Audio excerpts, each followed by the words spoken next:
OSHA, how can I help you? Hi, this is Rachel from Ally Safety, and I'm calling because I want to make sure that we have the right first aid supplies for my work site. What am I required to have? Well, that's kind of up to you. Okay, we have an ANSI Class A first aid kit. Is that sufficient? It might be.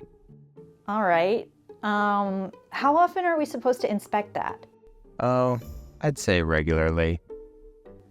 So what does that mean? Does it mean like daily, weekly, monthly, annually? Because I feel like that can be interpreted a lot of ways. That's kind of up to you. So does that mean you won't issue a citation if we choose our own inspection interval? Not necessarily. I don't get it. I still have no idea what to do. Okay, so obviously that was a bit of a dramatization. But if you've ever read OSHA's requirements on first aid kits, you know the feeling. Hi, I'm Rachel with Ally Safety, and in today's video, we're going to provide clarity so that you can move forward with OSHA's first aid kit requirements confidently. So grab a cup of coffee and let's get going.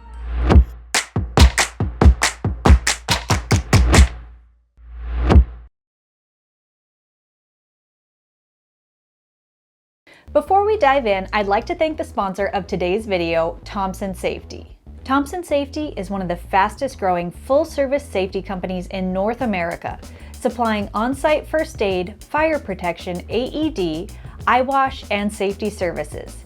Check them out at thompson-safety.com. So if you read the OSHA first aid kit requirements, the first question you might ask is, why has OSHA chosen to provide such non-specific regulations? And to be fair, there's actually a fairly good reason. The reason is they don't know what type of work you're doing and what the hazards might be. You'll need to stock your first aid kit for the most likely type of injuries and then keep it stocked. How often you'll need to inspect it will actually depend on how quickly you go through supplies, and this varies a lot from company to company. As odd as it sounds, OSHA is actually pushing for us to think for ourselves and be practical. I know, it's not exactly charming coming from a regulatory agency. Luckily, the American National Standards Institute, also known as ANSI, has stepped in and provided some clarity. You see, OSHA standards tell you what you need to do to stay safe on the job, and ANSI standards tell you what equipment you should use. If you pair those two together, it's actually fairly simple. With that in mind, here are 6 tips to get you set up with first aid supplies so you're prepared in the event of an injury. Conduct a hazard assessment. Have someone competent with first aid conduct a quick assessment of what types of injuries are most likely to occur on your job site. If those injuries happen, what supplies do you need? For example, generally people who work in a welding shop may need more burn supplies, while those who work in a medical office may need more bloodborne pathogen supplies. Also note, how far are you from medical assistance? How long will it be before trained medical professionals can be on site? What do you need to keep an injured employee stable until they arrive? Think of these types of scenarios and then choose a first aid kit class and add anything extra you'll need. ANSI divides first aid kits into 2 categories, for low and high-risk workplaces. Class A kits are best suited for low-risk workplaces with 40 or fewer employees.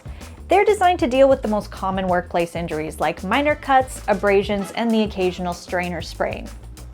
Class B first aid kits are designed for higher risk environments where there's the potential for life-threatening injuries, such as construction and heavy manufacturing. Class B kits include all the same supplies that you'll find in Class A kits, but in greater quantities, and they also have supplies to cover your more serious injuries, like tourniquets and padded splints. Add any extra supplies if there's the potential for unique injuries. For example, laser factories often go through more eye drops, while commercial kitchens tend to go through more burn ointment. Choose the locations of your first aid kits. The locations will help to determine the exact type of first aid kits you want. Type 1 first aid kits are to be used in stationary indoor settings. Therefore, they generally are not intended to be portable, and they're found in a mounted, fixed position. Rough handling and environmental factors are intended to be minimal in these locations. Type 2 first aid kits are meant for portable use indoors. The potential for damage of first aid kit supplies is supposed to be minimal with these.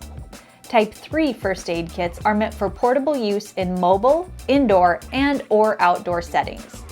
These kits have a water-resistant seal and they can be mounted in a fixed position. There is the potential for these types of supplies to have more damage to them.